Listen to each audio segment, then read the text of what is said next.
दर्शकों, मैं आपके साथ लक्ष्मी पांचाल खबर 24 न्यूज के इस पितृपक्ष स्पेशल प्रोग्राम में बहुत बहुत स्वागत करती हूं।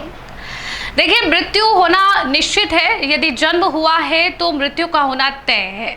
लेकिन अक्सर कई बार हमारे जहन में ये सवाल तो आपके मन में भी आया होगा कि मृत्यु के बाद आखिर यमलोक की यात्रा कैसे होती है। जब हमारे पितृ जब शांत हो जाते हैं तो किस प्रकार से वो पूरे यमलोक की यात्रा तय करते हैं, और गरुड़ पुराण में इसका जो जिक्र किया गया है उसमें क्या रोचक कथाएं और रोचक जानकारी है, आज की इस रिपोर्ट में हम आपको पितृपक्ष के इस स्पेशल रिपोर्ट में बताने जा रहे हैं। गरुड़ पुराण, जिसे हिंदू धर्म के महापुराणों में से एक माना जाता है, जिसे प्रसिद्ध ग्रंथ माना गया है, यह एकमात्र ऐसा ग्रंथ है जिसमें जीवन के साथ ही मृत्यु के बाद की घटनाओं के बारे में भी विस्तार पूर्वक वर्णन किया गया है। इसीलिए सभी पुराणों में इसका अलग और विशेष महत्व होता है। हम सभी जानते हैं कि मृत्यु जीवन का अटल और सबसे बड़ा सत्य है।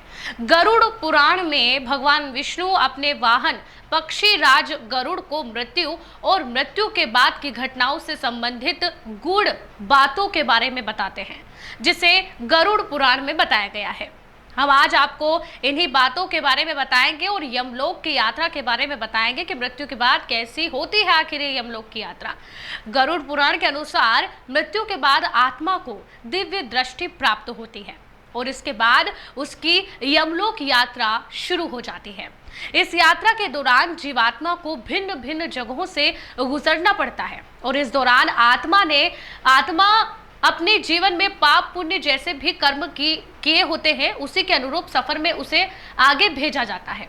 गरुड़ पुराण के अनुसार मृत्यु से ठीक पहले व्यक्ति की आवाज चली जाती है और उसकी सभी इंद्रियां बंद पड़ जाती हैं। अंतिम समय में व्यक्ति को ईश्वर द्वारा दिव्य दृष्टि प्राप्त होती है और इस तरह से वह संसार को एक अलग तरीके से देखने लगता है। गरुड़ पुराण में बताया गया है कि मृत्यु के बाद मृतक की जो मर चुका है उसकी आत्मा को लेकर जाने के लिए यमराज के 2 दूत आते हैं, जो देखने में भयानक होते हैं।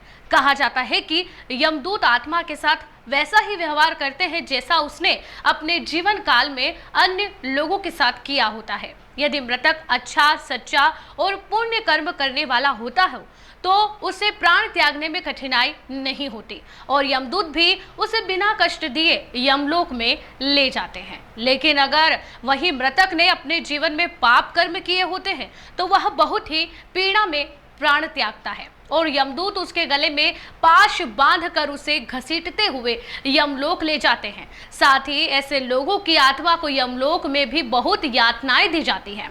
यमलोक पहुंचने के बाद आत्मा को उसके उत्तर कार्यों की पूर्ति के लिए उसके घर पर पुनः वापस छोड़ दिया जाता है और आत्मा अपने घर आकर परिवार वालों के शरीर में प्रवेश करने का प्रयास करती है, लेकिन पाश से बंधे रहने के कारण वह मुक्त नहीं हो पाती। इस प्रकार की यातनाएं यमलोक में भी उन्हें दी जाती है। कर्मकांड के 10वें दिन जब परिवार वाले मृतक का पिंडदान करते हैं तो आत्मा को यमलोक जाने की इच्छा शक्ति मिलती है और इन दिनों में आत्मा का अपने परिवार वालों और संसार से मोह भी खत्म हो जाता है। इसके बाद 13वें दिन यमदूत फिर से आकर आत्मा को यमलोक ले जाते हैं, जहां जीवात्मा के कार्यों का हिसाब किताब होता है और उसके अनुसार उसे अर्ची मार्ग यानी कि स्वर्ग, धूम मार्ग पितृलोक या उत्पत्ति विनाश मार्ग नरक की प्राप्ति होती है। और इस प्रकार अपने किए हुए कर्मों के हिसाब किताब के द्वारा यमलोक की यात्रा तय होती है। यमलोक में किस प्रकार से प्रवेश मिलता है अच्छी आत्माओं को और बुरी आत्माओं को, यह हमने आज के इस रिपोर्ट में आपको बताया है। यदि आप भी यमलोक में मृत्यु के बाद अच्छे मार्ग से जाना चाहते हैं तो अपने कर्मों को अच्छे बनाए रखिए, हर पाप से बचिए।